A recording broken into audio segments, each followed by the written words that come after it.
This is TechCrunch.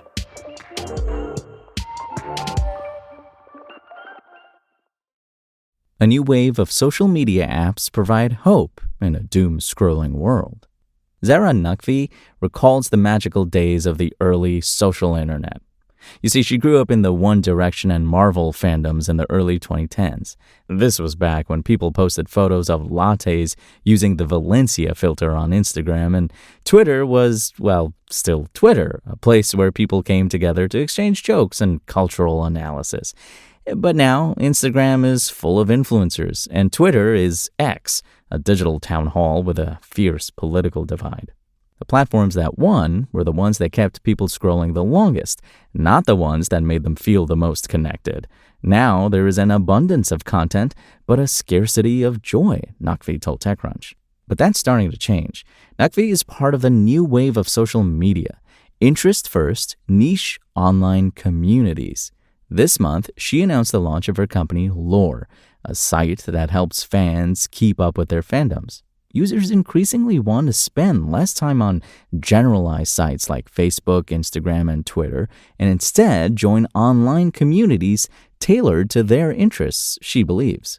Natalie Dillon, a consumer investor at venture firm Mavron, says she's starting to see an increasing number of founders build interest-first networks. At its core, consumer behavior is pushing a shift from performance to participation. For the next generation, community isn't a feature layered on top of a product. It is the product, Dillon told TechCrunch.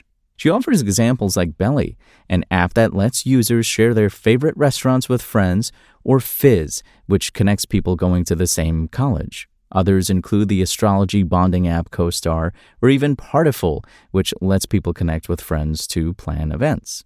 These are the types of participatory apps that Naqvi wants to build, something resembling the early social internet before it, quote, became fractured and joyless, unquote.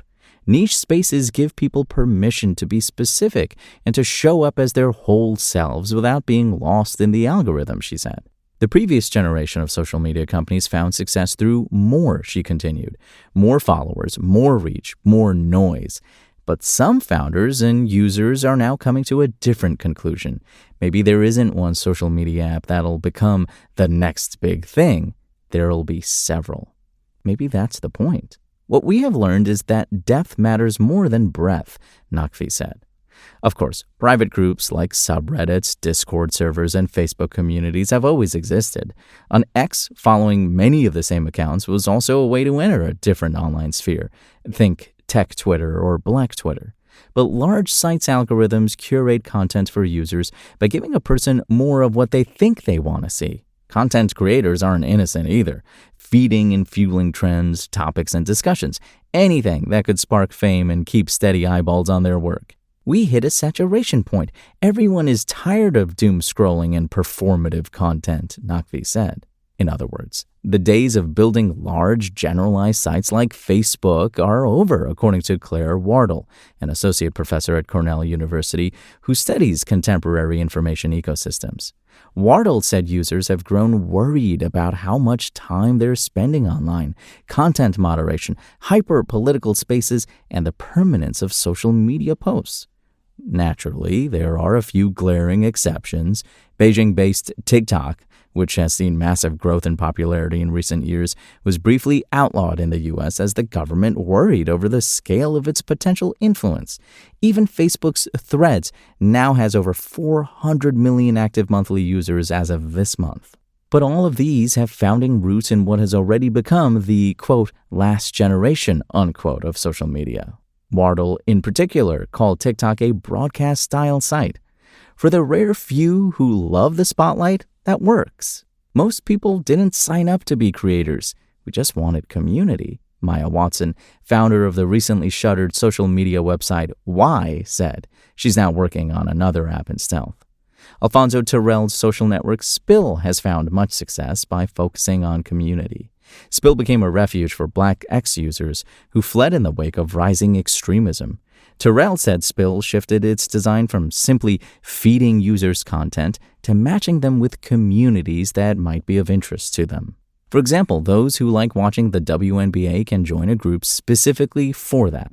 Spill also has games like Spades, a staple in the Black community, and has partnered with Netflix, Amazon, and Paramount to host co-viewing events called Tea Parties, in which users can watch movies and sports together on the app.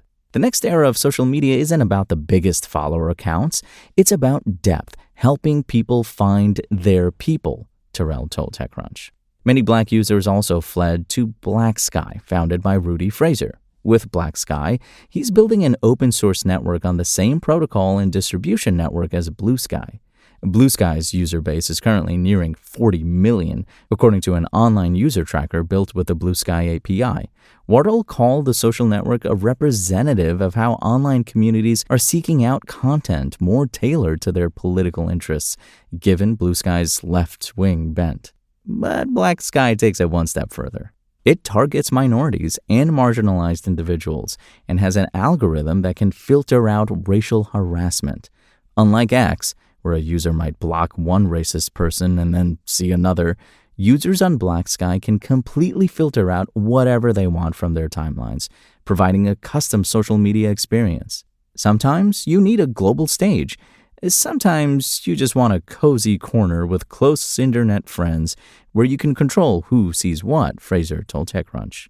Users own their data and can decide to host such information on Black Sky rather than Blue Sky, giving them control over who has access to their content. People also vote on decisions together, Fraser said, such as what the community guidelines should be and if non-Black users should be allowed to post in the community. Until now, folks have had to make the choice, unconsciously or otherwise, between the jankiness of the Fediverse or closed platforms where they have no control, Fraser said. The Fediverse is another network of open social web services built on a different protocol, ActivityPub. We're demonstrating with AT Protocol that you can have a great user experience, have a good time again on the internet, and have real autonomy the entire time, Fraser said. That's it from TechCrunch. For more tech stories like these, go to TechCrunch.com.